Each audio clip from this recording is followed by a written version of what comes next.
Hi, I'm Andy Acton. And I'm Chris Strevens. This is Dentology, the Business of Dentistry podcast. So, just me and you this week, and I think we need to have a conversation about money. Money, cash, wonga, wedge. Yeah, remember wonga? What other words can you have? Yeah, Cash, I think there's loads of them, isn't there? Yeah. There's no shortage of things that relate to money. Sterling, shrapnel. But that's many coins. Isn't it? I think the thing is, whether we like it or not, and I have to be really careful I don't break into song. Oh, go on. Money does make the world go round. It does. Money makes the world go round. But doesn't it? And the reality is that I know I think we've broken through it now, but it always used to be kind of pretty unpopular to talk about money in a dentistry setting. True. Because it's healthcare, and I get that. Dirty word. However, dentists, either as associates or practice owners, they're in business. They're either in business as a self-employed individual or they're in business as a practice owner. Yeah, because if you don't make money, you shut. Yeah, and simple as that. And also, it's if you can't pay your team, and that has an impact on them and their lives. So it's important to understand money. It's important to make money, and there's no embarrassment in making money. That is an okay thing to do. But it's also, I think, some of it's about how you define money, and obviously in another world we value and sell dental practices. So one of the things that we look at is a profit and loss account, which is the money that comes in, the expenses that go out, and the profit that's left over. But I think people misunderstand that that's the most important thing in business. But you don't pay people's salaries on profit and loss, do you? No, not at all. You pay them on cash. And I think that's the bit that sometimes people don't always pay attention to, that you need that cash flow to come through the business, because cash is king, isn't it? Well, what was that phrase? It's, what is it? Turnover is vanity. Profit is sanity, and cash is king. Because as you say, you could make, I always think of it a bit like I was trying to explain it to once about a Christmas card, manufacturer. You could sell your orders in February for the next year. So actually, you've made a profit, but you actually haven't any cash yet. Yeah. So how do you print those cards? And as you say, with no cash, you're sort of screwed. I'll tell you what. Could you just explain what the difference is between profit and cash? Yep. Spelling. Different letters. Thank you. That's really helpful. There we go, ladies and gentlemen. So really, you've got the factors going back to our turnover is vanity.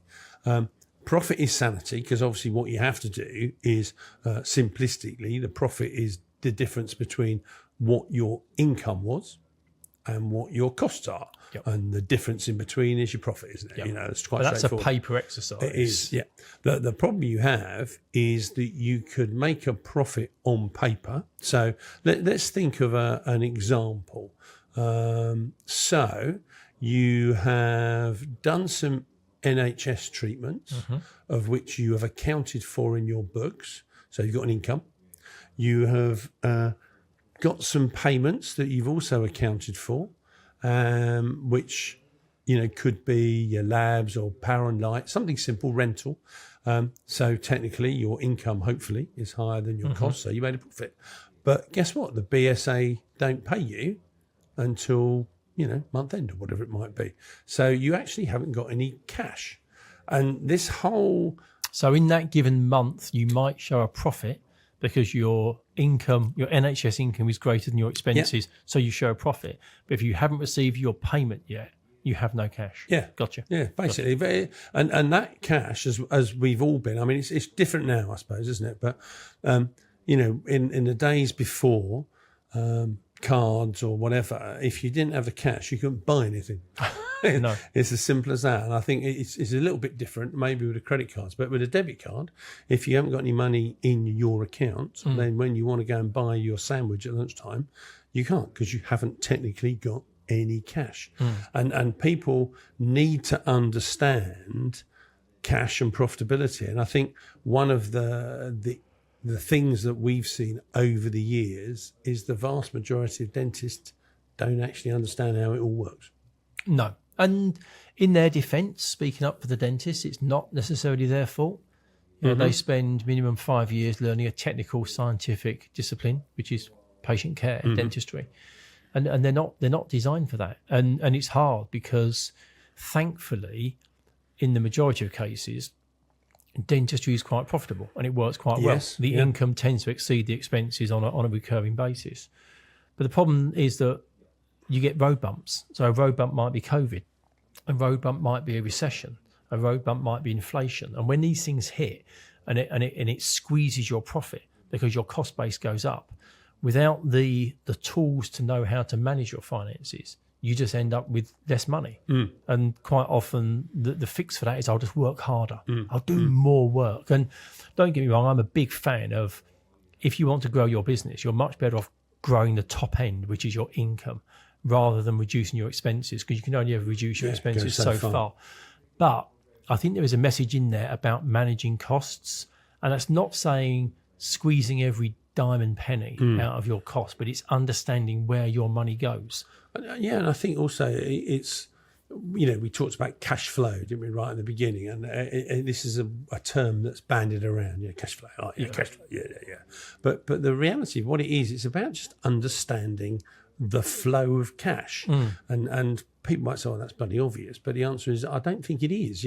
How many times have we seen dental practices who have basically run out of money because sad truth. They didn't plan, and they might say to themselves, "Oh yeah, what we're going to do is we're going to do this, and then we're going to recruit 2 other people, whatever it might be." But you got to pay for those people before maybe you start to generate the income to cover it. So you end up, and I know that there's one quite recently, very high profile practice ran out of money. Yeah. Because they hadn't planned the flow of cash. Yeah. It's interesting, isn't it, really? I wonder whether if you called it a flow of cash, whether people would understand it better than a cash flow. I don't know. I'm just suddenly thinking in a way. I think you're right. I think so as a real life example, it might be if you're thinking about bringing practice in a TCO. Yeah.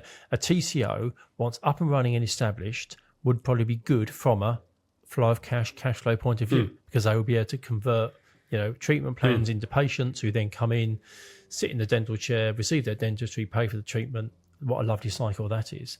But in the early days, you have to pay the salary of the TCO for what might be a week, 2 weeks, a month, 2 months, for them to go through that cycle of engaging with patients and converting treatment before they start to produce the profit and then in turn the cash. Yeah. So there's always going to be a lag where you might incur that cost before. And I think that's one of the issues, I think, with when you look at dental practices, is they don't necessarily know where they're making their money. So because, as you say, it's pretty hard to not be a successful dentist. You've got to be quite astronomically bad, really. That whole cash flow is sort of lost in the rest of the business. So therefore you don't really think about it. So they don't really analyse what is that TCO producing. Yeah. And I think that goes for other treatments, wouldn't you think? Oh, for sure. And I think you start at the helicopter level that says, I have the practice, profit and loss, we're making money. Great. And then you say, okay, so we're a 3 surgery practice. So are all of our surgeries equally contributing to that profit? Is one surgery contributing disproportionately well? Is one not doing very well? And I think sometimes you've got to be careful just looking at the numbers, because it might be that one particular surgery on paper may not be looking to produce a huge amount of revenue. But what if that surgery was also referring out to other surgeries in the same practice who were doing much higher value treatments, so they were contributing to the profitability of that surgery? So I think the financial data needs to be looked at in the context of the wider practice. Because I think there's a risk that you make snap decisions and you change things without truly understanding the wider impact. But at least if you do the analysis, you're informed and you say, right, we keep doing this because we know it in itself it doesn't produce much by way of profit, but we know that it adds hugely to, say you might have a hygienist, but that hygienist happens to be generating a lot of referral work to the periodontist. You might take a view and say, look, we know that surgery in itself isn't great, but it contributes a lot to our practice. But you need to understand your numbers to make that judgment call. Yeah, I think one of the things that definitely over the years, and surprisingly, I don't think has got any better really in the general dental practices, is analysing and getting that granular detail. Yeah. And, it all sort of seems to fall into sort of like a big old pot of. And I think it goes back money to in what and you were money out. saying. I think because generally practices tend to produce a reasonable level of profit, it's never really been a problem to dig into the detail. And it's also the costs as well. It's the revenue that's generated, but also the costs that go with it. And I just think there's huge value in people spending probably no more than an hour a month and looking at their management information, seeing where the revenues come. Well, yeah, but seeing where the revenue's coming from, what sorts of treatments are being delivered, are the costs kind of where you'd expect them to be? Because you can then make these little adjustments ongoing. Whereas we know that most principals tend to get their year-end financial accounts, and when they get their year-end financial accounts, the first question they ask is, how much tax have I got to pay? What tax have I got to pay? Because they will have made a profit, but so what could that profit have been? And I think you need to understand what the costs are to run an individual surgery. Are you able to allocate your costs so you know what the running costs are per surgery, per day? So then when you have a dentist working in that surgery, or a therapist or a hygienist, you can say, right, we know that we broke even that day, but we know we make money on the other days, or we lost money on that day. What went wrong? Did we have some no-shows? Just to understand what's actually happening. Well, especially with things like, the increase in employers' national insurance, and minimum wage, all these things are going to impact upon practices' profitability. But if you don't actually know where you are at this moment, you won't know what impact that's going to have. And I think I did that course recently, and I was saying to someone, I remember when I was in banking, and we had a client who did no management information. It was before online banking, and the way he knew, or in his head, if he was making any money, was he wrote himself a cheque for his drawings, and if it bounced, then the answer was he wasn't making any money. So then what he did was, and this always used to amaze me, he didn't then go and review his finances at all. He just wrote a smaller cheque To find out and until he found out what level it would go through. It's just mad, isn't it? And then the next month he'd write a bigger cheque and see what happened. But at no time did he ever think, maybe it'd be quite a good idea to understand. if I actually understood my numbers. Because I think, as we said, there's normally enough flow of cash coming through that sort of hides. And I think this is something you alluded to, that if you don't really know, there could be something that is a cash drain. And I mean, and it might be relatively simple to fix as well. Yeah. Well, I mean, but do you remember we got two cases that I can quote about a lack of cost control. That one where, do you remember the value of materials was really high in percentage terms, and we flagged it up from evaluation and sort of said your mats are very high. Yeah. And basically the principal didn't know why they were. So then when the principal started digging down into it, he'd found out that basically they were bulk ordering so as they would get special gifts that were delivered to their home address. Like a mountain bike. Yeah, that's right. It's funny, isn't it? I mean, it sounds absolutely ridiculous, but that's what was happening. And the answer was they didn't know. No. They didn't know at all.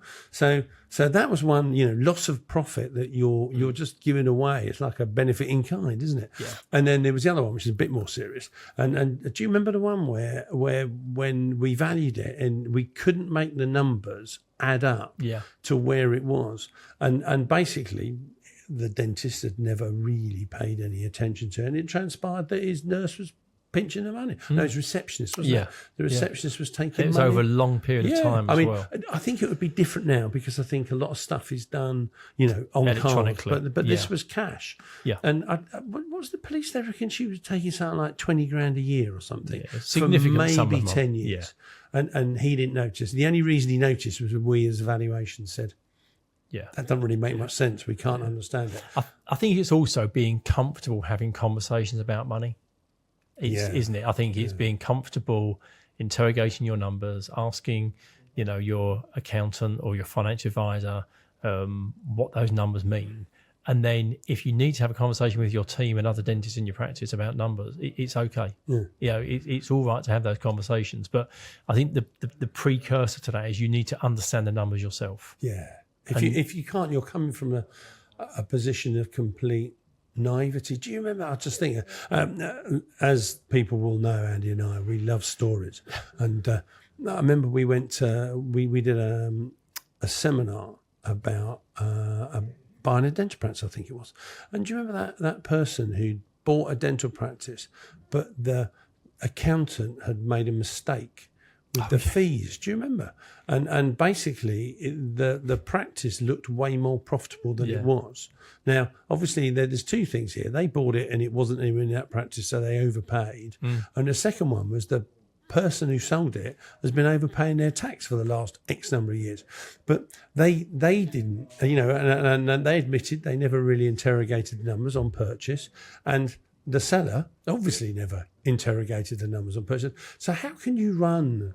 Because yes, we get healthcare, but it is still a business. You've got to make the money, you've got to make the profit and generate the cash. Otherwise, you can't exist. And also, we're moving into a world, data-driven decisions is becoming a very common phrase. And at the moment, I just don't think the financial data is as available to dentists as perhaps it should be. And we obviously have a lot of data that we can share because we're in a privileged position where we value lots of practices and we anonymize that information. So we can help and work with dentists to make sure that they understand where they sit, in terms of lower quartile, upper quartile, whatever it might be. But there has to be that willingness to learn more about the numbers. And I was going to say, I think that's the key to me, the fact of they've got to want to understand what it is, so as they can do. And it's sort of, I think you said earlier on, they learn to be clinicians, and that's the sort of thing they do in that assessment, analysis, and treatment.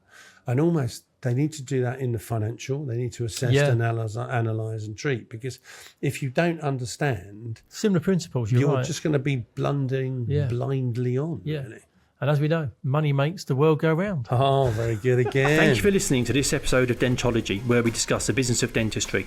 If you like what you heard, please do subscribe where you found this episode. That would be amazing. And also follow us on Instagram.